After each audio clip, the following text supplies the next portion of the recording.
PS Kitchen is located at 246 West 48th Street, right in between Times Square and Hell's Kitchen in Manhattan.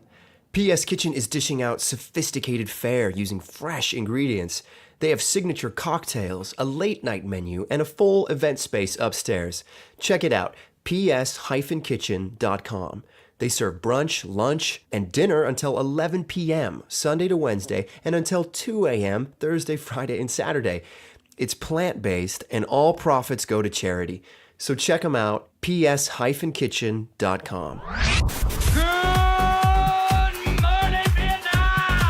But it ain't about how hard you hit. It's about how hard you can get hit and keep moving forward. To infinity and beyond. Some people without brains do an awful lot of talking, don't they? It's classified. You talking to me? I could tell you, but then I'd have to kill you. I can't lie! Expecto Patronum! Entertainment X. You never know what you're gonna get. For this episode, I sit down with Antoine L. Smith. He was kind enough to take some time with me in the morning before his 2-show day, and we have a nice, quick conversation touching on his life habits, what keeps him centered, and his life path. It's really a wonderful conversation. We get right to the point very quickly, and thank you, Antoine, for chatting with me. So I hope you all enjoy this episode, and keep on keeping on. We are back, and today with me is Antoine L. Smith. Hello. Antoine, thank you for sitting down with me. My pleasure. I want to hop right into this, and I want to talk about performing in those plays that your grandma would write. What did you learn? What advice did she give you? What was that? She wrote a lot of African-American experience plays. So growing up, she wanted to make sure that we knew exactly where we came from, about slavery and the truth about slavery, and just the way that basically built America, and that we should not be ashamed of what happened to us, but we should just grow and experience that and teach from that. So most of the things that she wrote was about the African American experience. So for me growing up and being able to be a part of that, now I can relate to all of those things truthfully in my life now. I love that. Was this low stakes, being in them? Or was it rehearsal? I was really, really, really young, so yeah. Yeah, it was pretty low stakes. No, Yeah. Okay, what were your childhood dreams growing up? My childhood dreams was always to perform, not necessarily be on Broadway, but just be a performer, period. Just because my grandmother and I had an uncle who also is a performer. So just growing up and seeing that, I just knew that I wanted to do that someday. And you studied classical voice, correct? Yes, at the University of South Dakota in Vermillion, South Dakota.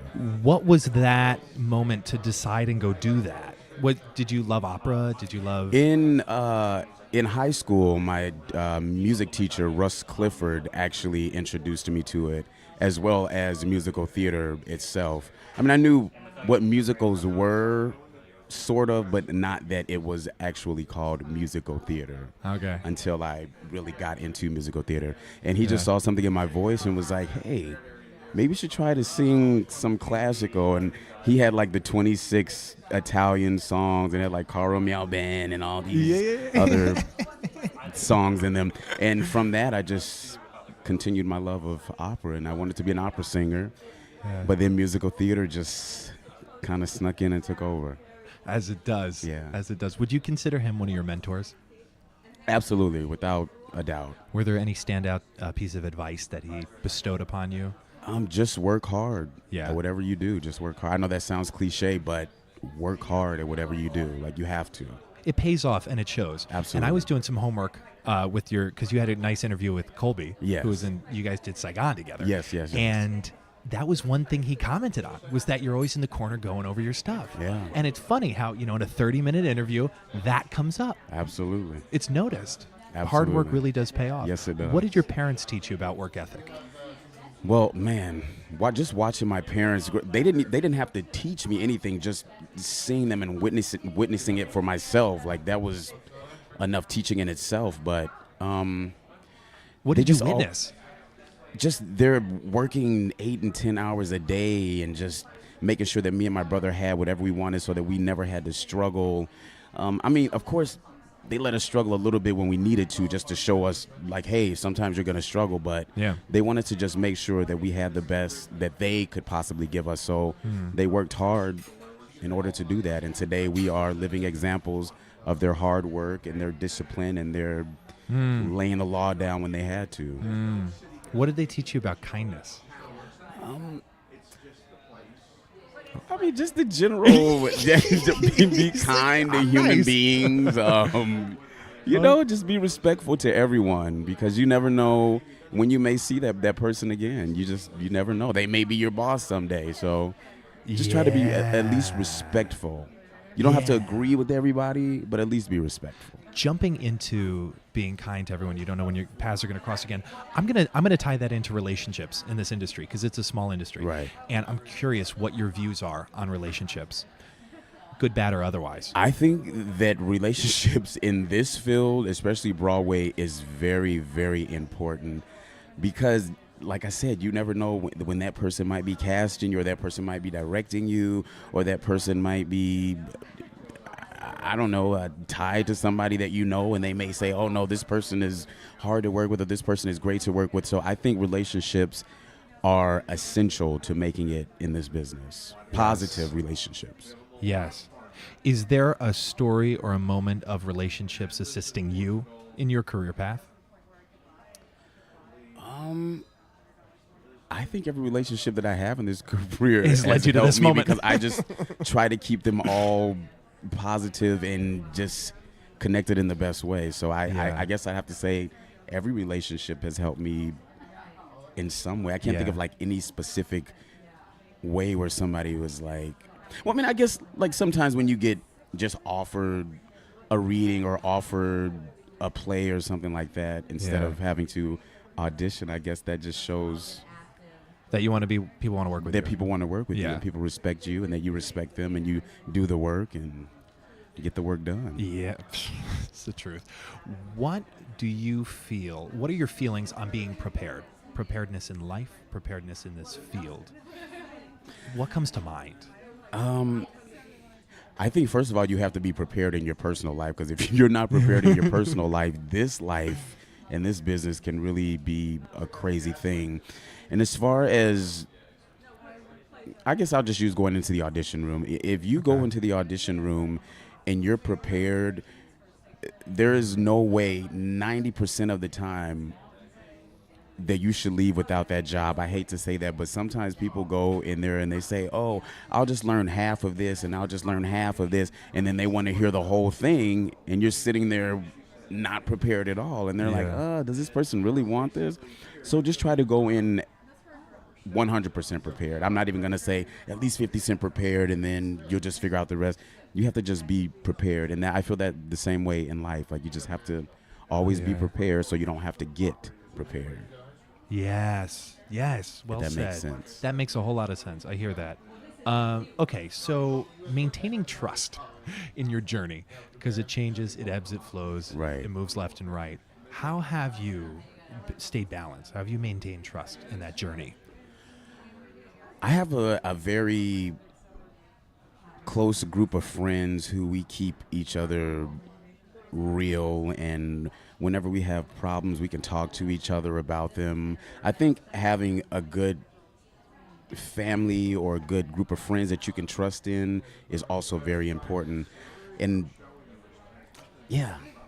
okay. Yeah. No, it's true, because I've heard that saying. Where was that saying? It's like you're the average of the 5 people you spend the most time with. Right. So you surround yourself with good people. You surround yourself with good people, and good right. results will happen. And, and in turn, they trust you and you trust them. And it's just, because this business can be, I hate to keep going back to that, but it can be tricky. So you need people that you can trust, that you can talk to, and, let your feelings out to. Yeah. So trust is a huge, huge thing. You're bringing up a great point, because I noticed this among people who are very centered, who are working regularly, who are very on it. Right. They're very prepared in their own life. Right. Because this is very, very, very hectic and weird and different and not typical. It's atypical, all this. But they stay true to themselves. Right. So everything just falls in line. Absolutely. Because it's simply the way life is going to play out. Are there common themes that you see among top performers in the entertainment industry in terms of their work ethic? And the working hard, Yeah. keeping great relationships. Just keeping that focus. Like everybody that I know or that I come into contact with in this business, like they really mean business when it comes to this business. So when you're about your business, nobody can stop that. Yeah. So just staying focused and a lot of them have great focus on what they want and the drive for what they want. Yes. Yeah. Yes. Well said. Is there a story or a moment in your mind that stands out in terms of seeing someone work extra hard or witness? Because you witness a lot. Right. You know, if you start in the ensemble or if you're understudy or whatever, you get to see, you just get to observe. Right. So is there anything that kind of stands out in your mind from any of the productions you've worked on thus far of that level of work ethic? I have to use this for an example. Cynthia Erivo. Okay. This young lady, I mean, she just, man, I don't even know if I have the words to put into it, but this young lady came into work every single day and gave 183%. John Doyle, the director, could say, okay, we're just gonna mark this, or we're just gonna, but this woman came in ready and she sung and gave 180% of vocal performance of just everything that she had. And I just, she's definitely an inspiration for me and many others who have come to know her. Yeah. Well, it's like so with if there was a picture of work ethic, that would be it. Okay. Yeah, it's like with that as an example, how could you not? Right, absolutely.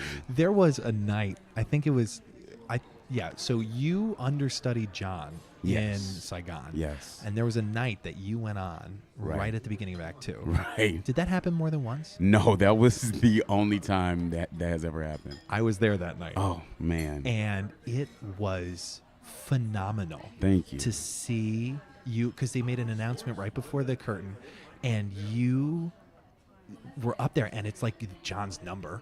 It's right Ouidoy. before his epic number in the show. It's like right there. And you delivered literally 183%. Thank you. And it was absolutely mind-boggling to me. Thank you. That you could step in right there on the spot and do. Were you in the theater, or you had to get to the theater? Oh no, I was in the were ensemble. Okay. So yes. like, oh duh. right. Why did I even ask that? You're like, were you really there, Clay? No, but to see that's one of those moments where I'm like, oh, well, yeah, that's what you're supposed to do. But to do that's what you're supposed to do. But in those situations, like right before, like it's the second act of the show, and I hate to say this, but like you're like, I'm in my own track right now, or I'm about to breeze through this and go, and then you have to take over for, one of the leads. That was great. Thank it's you really very great. much. But Thank that's you. a testament. That's a testament to the work ethic. And Right. Everything learned. Okay, so do you have a favorite story in your life of life happening for you? Explain that to me just a little more in detail. Okay, so for instance, and I said this to you prior to starting, how things happen for a reason. Mm-hmm. For instance, you wanted to be in Color Purple. Oh, you were out on tour. Yes, I will tell that. How the hell am story. I going to do this? They don't want to see tapes. Right. What is going to happen? I will tell that story. So I was on the first national tour of Cinderella, and we were in L.A. actually at the time, and I wanted to audition for Color Purple so bad, and they were not seeing people at all.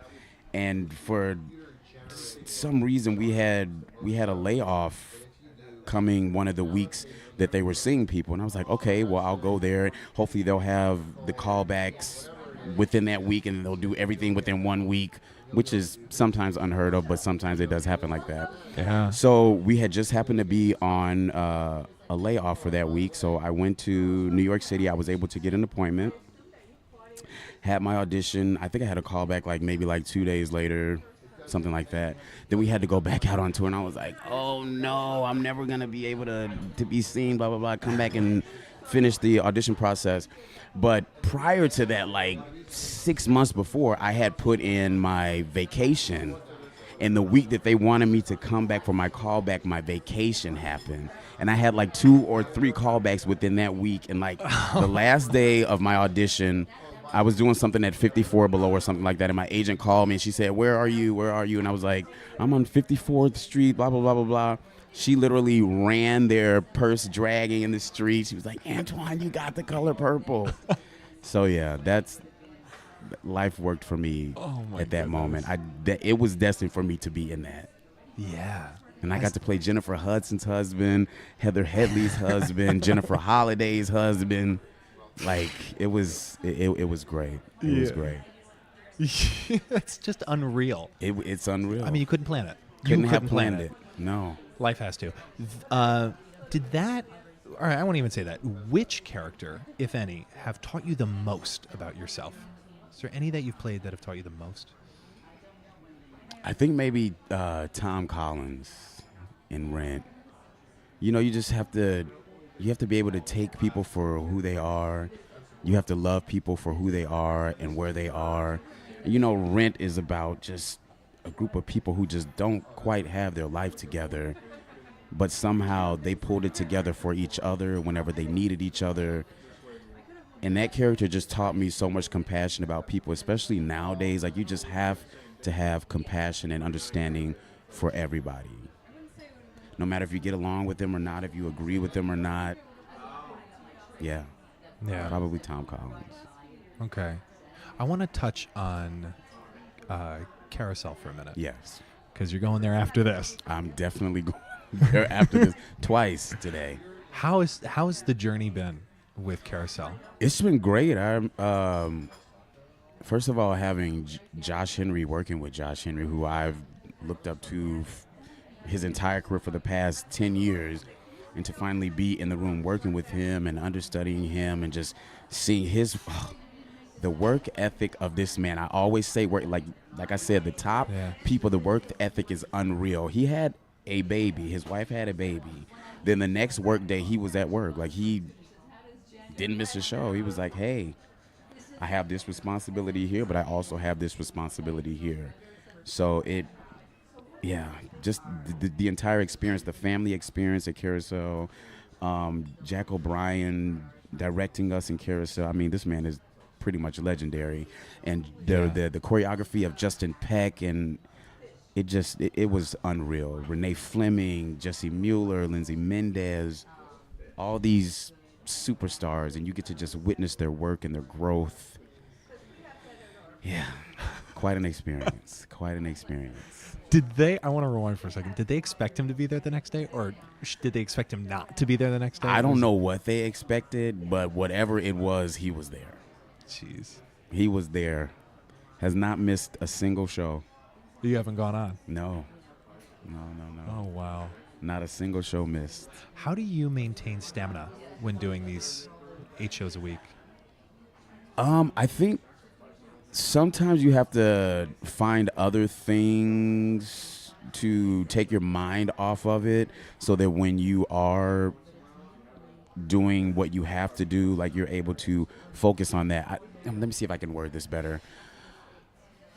I think the stamina remains when you're not focused on it all the time, so that when it's time to get the work done, you're not even thinking about it. You're just going. Yeah. I'm curious, like, physically. Oh, physically. Well, no, I mean, you've answered the question, but now I want to break down, like, physically, vocally. I want to break down those a little bit. Of course, I warm up every morning. I drink lots of water. And I just have been doing this for so long now that it kind of just happens. It's just in my body, and it just happens. Like, you have this job to do. You signed up to do this job. Yeah. You have to do it. So I guess adrenaline probably plays a big role in the stamina, but just knowing that you have a responsibility also helps with that stamina. How do you start your day? Is there... I wake up in the morning. I chant. I shower. I sing in the shower. I'm sure my neighbors probably hate me. They've never said anything, but they get a free concert pretty much every morning, so I'm sure they're okay with it. I just take it easy in the morning unless I have auditions or shows to get ready for. But normally I just chill. Do you journal? I don't journal. Okay. I don't journal. I probably should, but I don't. Okay. Yeah. All right. What advice would you give someone struggling in the divide between their reality and their dreams?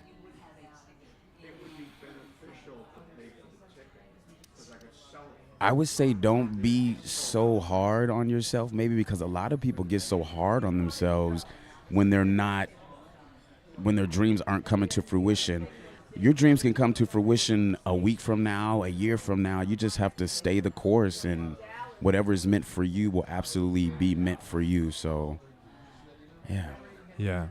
Is there a time when you felt lost? If so, how did you?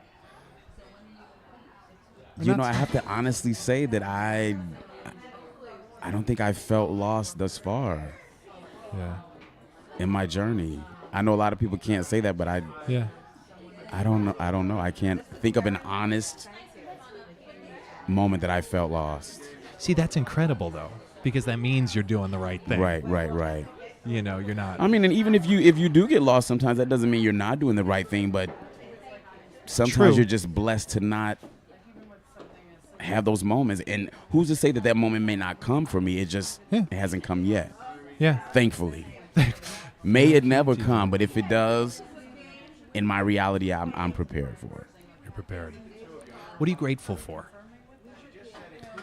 I'm grateful for my life. I'm grateful for my family. Yeah. How has gratitude helped you stay the course? Man, without gratitude, you're there's just no existence. Like you must live in gratitude, no matter if you're having your worst day or your best day, because somebody didn't wake up today. So gratitude in that alone should be great. Like, can you say that one more time? The best day or the worst day because someone didn't wake up the today? best day or worst day because somebody didn't wake up today, and that alone should be gratitude enough. That speaks so loudly to me. Wow. Yes. Do you ever lose focus? If so, how? Yeah, sometimes you definitely lose focus. I mean, you have those days. Sorry. You have those days when you wake up and you turn on the TV and you're just like, wow, what's going on in this world? Like, what am I doing in this world? How can I help in this world? Or,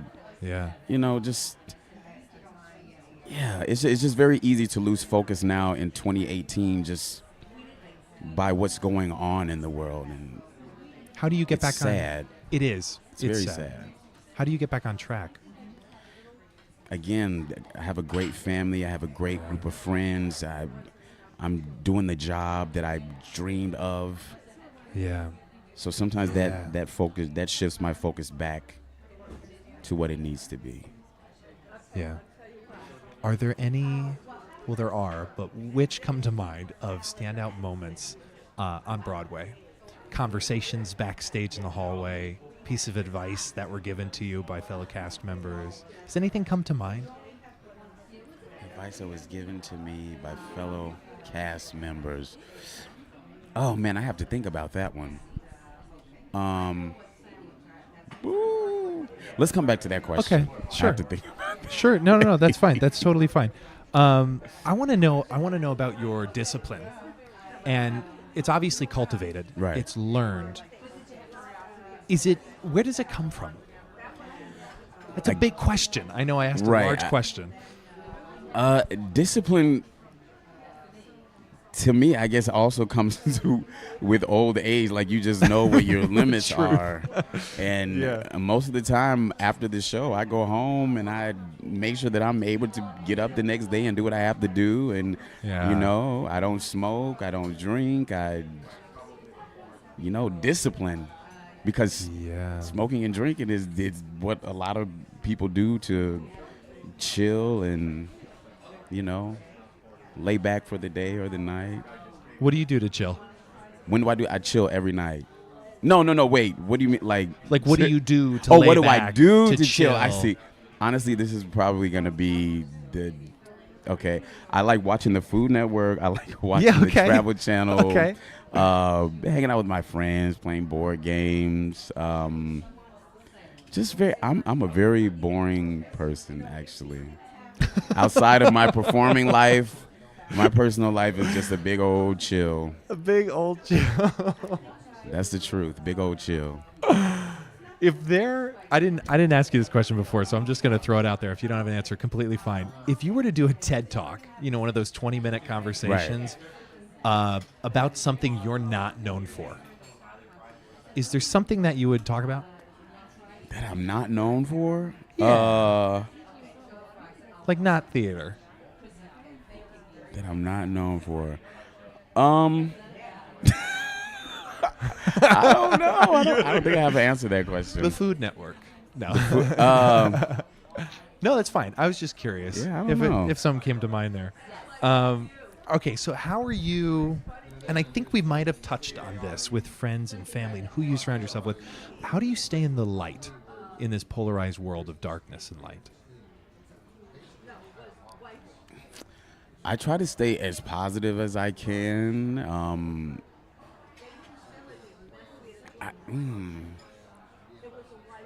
don't know. I feel like when you stay positive, like people want to be surrounded by you. So you're just, you stay in the light that way. Just be genuine to who you are. Don't dim anybody else's light. Trying to shine your own light. Anybody else's. Yeah. Light. There's enough that. light shining for everybody. Oh my God. Isn't that the truth? There really is. A lot of people don't realize that. There's enough to go around. You're in competition with people that aren't even trying to be in competition with you. Just be in the light together. Yeah. It's okay. Yeah. Yeah. Some people don't get that. No. Are there any mistakes you've made that have proved essential in learning?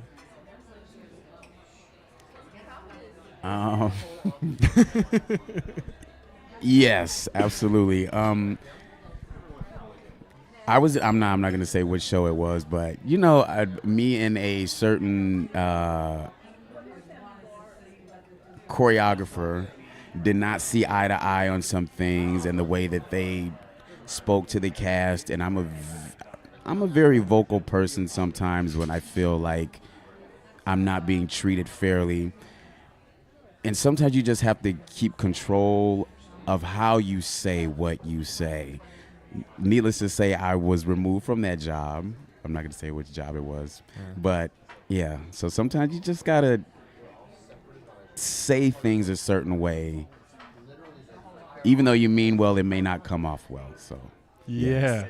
So I definitely learned that. Was that an immediate reaction to the situation, or were you thinking back on it like a year later? Say that again? Was that an immediate reaction to the situation? Were you like, oh, I should have phrased that better? Or was that like a year later you were just kind of thinking about it? And like, I think a couple of days after. Yeah. Yeah. I mean, I still think about it to this day, but hey, it has made me grow. It has definitely made me grow. It's very interesting you bring this point up because I dealt with something similar to this. I don't know, 3 weeks ago. And it was a very conscious, okay, I'm not being treated fairly. Right. But I cannot come off angered. Right. Just come off like sharing, like an honest, open, these are my feelings. Right. My feelings are hurt. Right. Needless to say, I was removed from the job right. myself. Hey, sometimes you live and you learn. But I also feel like if I hadn't have done that, if I'd have stayed in the situation, it might have just escalated. Like, I mean, not to physical, but like, yeah, I'd be sitting there like, why did you let this happen? Why did you let this roll off your shoulder? You felt this way, and this is the way you felt, and you probably didn't convey it properly, but hey. It's a test of your character, too. Right. I mean, that's a test of like, okay, this is really, we talk about standing up for ourselves, but right. now you're really in the situation. Are you really going to stand up for yourself? Absolutely. So that's a good story. Thank you for sharing it. Absolutely. I appreciate that. Do you have any favorite failures or apparent failures that have set you up for success? Yeah, apparent failures that have set me up for success.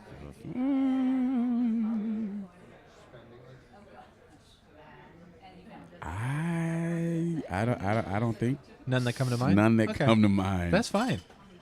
That's fine. Yeah, let me think about that one again too. Yeah, we can wrap back around on those. Okay. Is there a best, most worthwhile investment you've made with your time, your money, your skills? Definitely just taking the time to learn as much as I can, paying for some of those expensive acting classes, those expensive vocal lessons. I feel that those are very important. And sometimes in order to achieve that, you gotta give a little. There you go. Definitely gotta give a little. Sometimes in New York City, you gotta give a lot.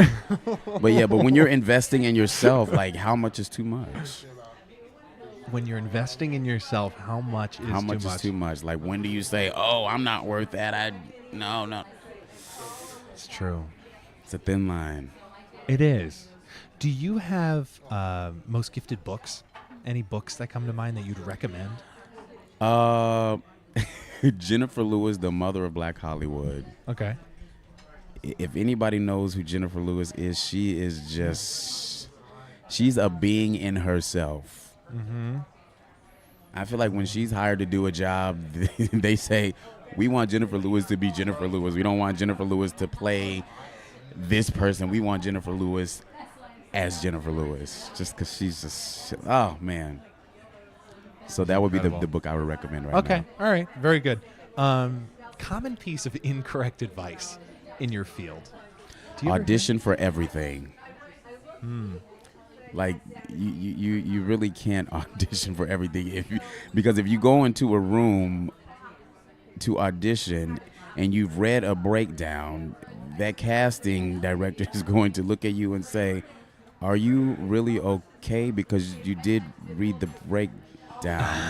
Why are you in here?" Like, that's. Don't audition for everything. Like, know what you're going in for. That comes with preparation and knowledge. Yes. Know what you're going in for, so that way that you're giving 100% and you're not having to fake anything or auditioning for something that you know that you're absolutely not going to get. Yeah. Because you're wasting your time, you're wasting other people's time.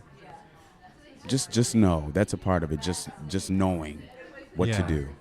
Was that learned for you, or that's something you've always practiced? You've just heard it. Like, I've gone in for some auditions that they were like, you did see that this was a man 6'4", Caucasian baritone. Yeah, but I have a great baritone voice.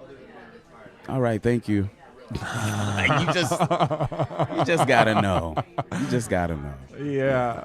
And if they want to change it up, they'll let you know. Like Billy Bigelow, normally played by a white male, now played by Joshua Henry, because that's what they asked for. So yeah, you just gotta be smart. Yeah. Yeah. Yeah. Metaphorically speaking, if you could put a word, a quote, a phrase on a billboard for millions of people to see, does anything come to mind? My grandmother used a quote that said, "May the work I do speak for me."